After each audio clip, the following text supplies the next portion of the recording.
Olá, louvado seja Deus pela sua vida, que a gloriosa paz do nosso Senhor Jesus esteja no seu coração. Amém? Oremos a Deus, porque começaremos nesse momento o segundo vídeo da nossa série, O Poder da Cruz. Ontem nós já falamos sobre um dos segredos mais importantes, que é a motivação da morte de cruz, a nossa salvação, tá? O nosso Senhor Jesus morreu na cruz do Calvário, se fez maldito no nosso lugar, derramou seu sangue imaculado, para que eu e você pudéssemos ter a oportunidade de ter as nossas almas salvas e morarmos no céu eternamente, no grande e terrível dia que o Senhor buscará a sua igreja, ou quando o Senhor nos chamar. Amém? Oremos a Deus para que o Espírito Santo do Senhor venha nos discernir a palavra que Ele vai nos dar neste dia, em nome de Jesus. Senhor, meu Deus e meu Pai, em nome do Senhor Jesus, eu me coloco à disposição do Teu Espírito Santo, para que o Senhor venha falar ao meu coração, ao coração desta minha irmã, que está me vendo, ou que vai me ver daqui a pouco, em nome do Senhor Jesus.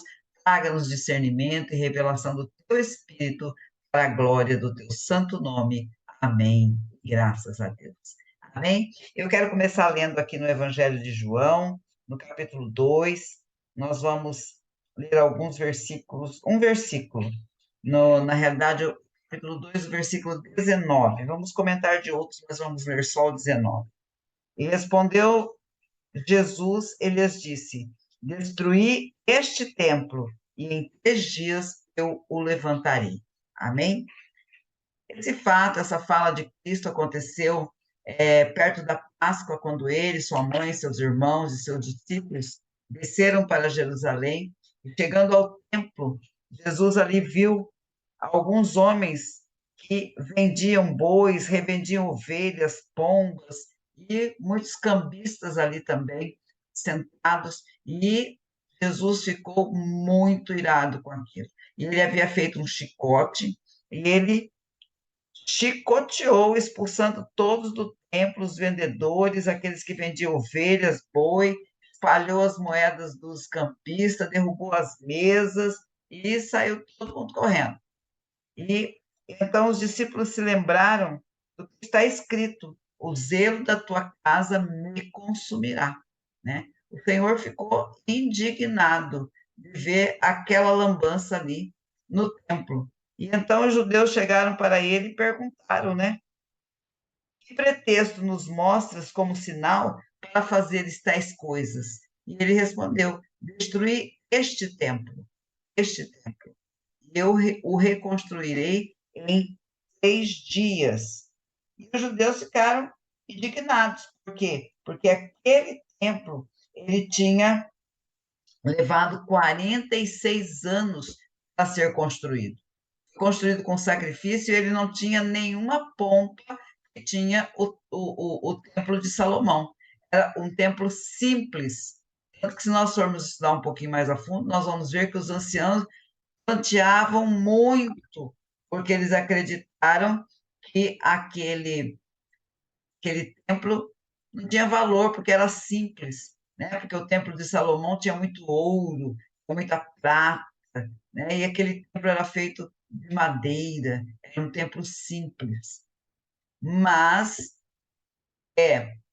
muitas coisas em madeira, né? Mas o Senhor disse: ó, destruí este templo, em 3 dias eu reconstruirei. Mas aquele templo, seus muros e tudo mais, levou 46 anos para ser construído e reconstruído, para que ele pudesse verdadeiramente servir como a casa do Senhor. E eles ficaram indignados, porque Jesus disse: olha, destruí este templo, e em 3 dias eu o reconstruirei.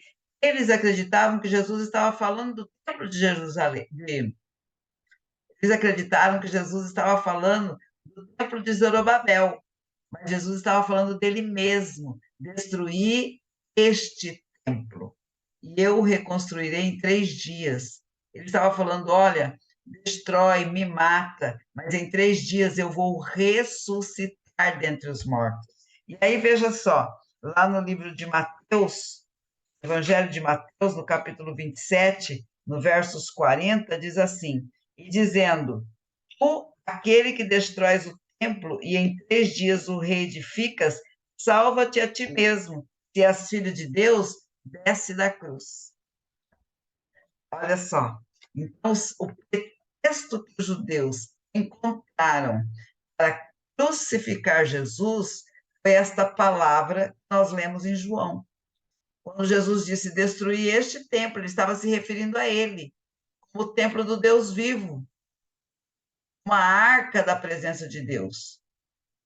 E os judeus entenderam que ele estava falando do templo de Zorobabel. Por isso que quando ele estava lá na cruz, eles disseram esta palavra aqui de Mateus, né? Tu que és aquele que destrói o templo e em 3 dias o reedificas, salva-te a ti mesmo. Se és filho de Deus, desce da cruz. Mas esse não era o objetivo de Jesus. O objetivo de Jesus não era descer da cruz. O objetivo de Jesus era morrer na cruz, no nosso lugar, para que fôssemos salvos.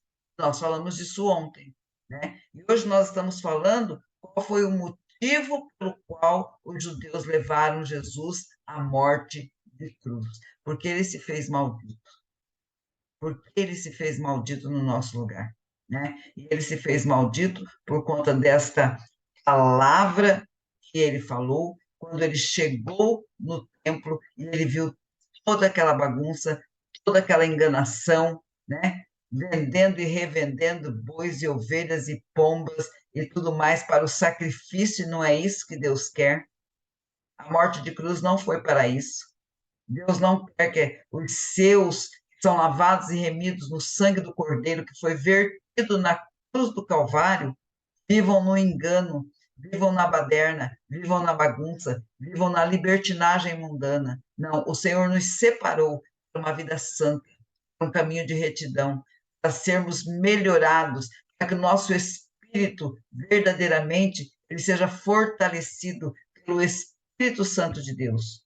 Quando o Senhor foi assunto aos céus, ele rogou ao Pai que nos enviasse um outro consolador, um outro paráclito, o Espírito Santo de Deus, para quê? Para que nós, que ele fizesse morada em nós.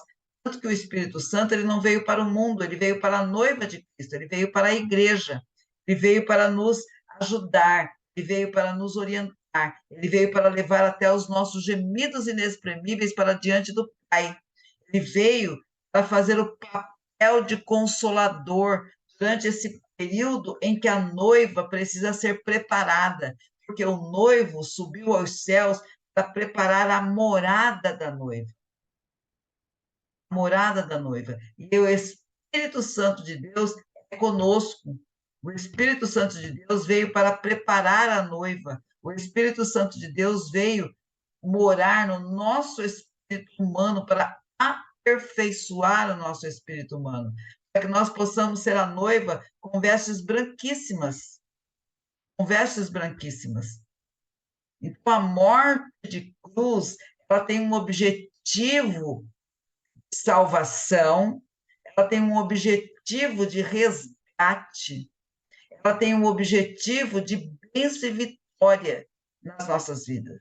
Quando nós pensamos na morte de cruz, no sacrifício de Cristo, no quanto ele foi humilhado, no quanto ele apanhou, no quanto ele foi cuspido, quantas coisas bárbaras fizeram com ele, mas ele suportou tudo, e a Bíblia diz que ele foi para o matadouro como ovelha muda, sem murmurar, sem reclamar. Ele foi como ovelha muda, ele foi aceitando por amor de mim e de você, ele aceitou a morte de cruz. Então, a morte de cruz, ela não foi obrigada a Cristo. Ele diz: eu dou a minha vida. Eu dou a minha vida. Ele deu, ele aceitou a morte de cruz. Ele aceitou a humilhação. Ele aceitou a dor na cruz do Calvário por amor de mim e de você. Então, o poder da cruz também tem o objetivo de comprovar um amor que não tem preço, ele tem valor tão alto, tão grande, que não tem como colocar preço. E não há nenhum homem na face da terra, dentro de todo o universo, que possa fazer um sacrifício que supre supere o sacrifício da cruz. Então, é mais um peso para o poder da cruz, chamado amor. Amor de Cristo para comigo e para com você.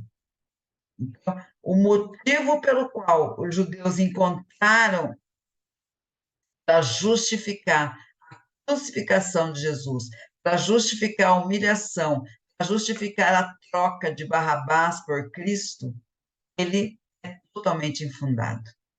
Totalmente infundado. Cristo falava do templo, dele,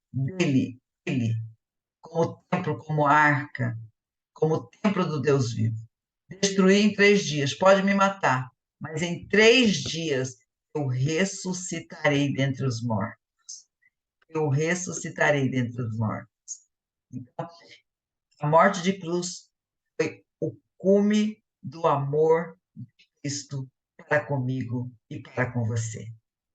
Não existe nenhuma prova de amor que possa superar a morte de cruz. Não existe nenhum poder que possa superar o poder da cruz. Então, nós podemos explorar muitas, mas muitas coisas a cruz. Muitas coisas. Mas, assim, nós estamos, não por nível de importância, mas nós estamos colocando cada item no seu devido lugar. Principal objetivo: salvação da minha alma e da sua alma. Principal é prova de amor. Prova de amor. A morte de cruz, a crucificação de Cristo, a humilhação da cruz na vida de Cristo é a prova do maior amor que pode existir na face da terra. É o amor de Cristo, Senhor, Salvador e Redentor das nossas almas, por mim e por você. Amém? Como não amar este Jesus? Como não adorar esse Jesus? Como não glorificar esse Jesus? Como não servir este Jesus? Depois de prova de amor tão valorosa, tão poderosa, para com a minha vida e para com a sua vida. Vamos pensar nisso, minha irmã, e vamos adorar a esse Deus que tudo pode. Amém?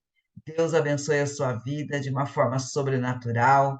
Amanhã estaremos aqui com o nosso terceiro vídeo dessa semana, onde o Senhor há de nos surpreender com mais coisas maravilhosas a respeito do poder da cruz. Amém? Oremos a Deus.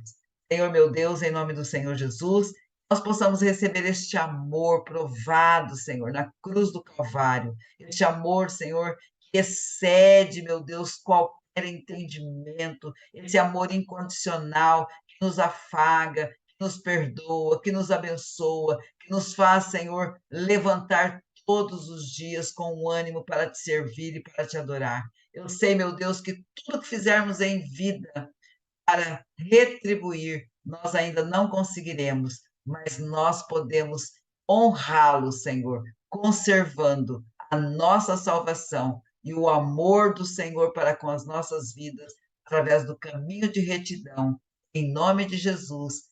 Amém. E graças a Deus. Amém, minha irmã? Ó, beijo no seu coração, Deus te abençoe. Até amanhã, em nome de Jesus. Aleluia. Glória a Deus.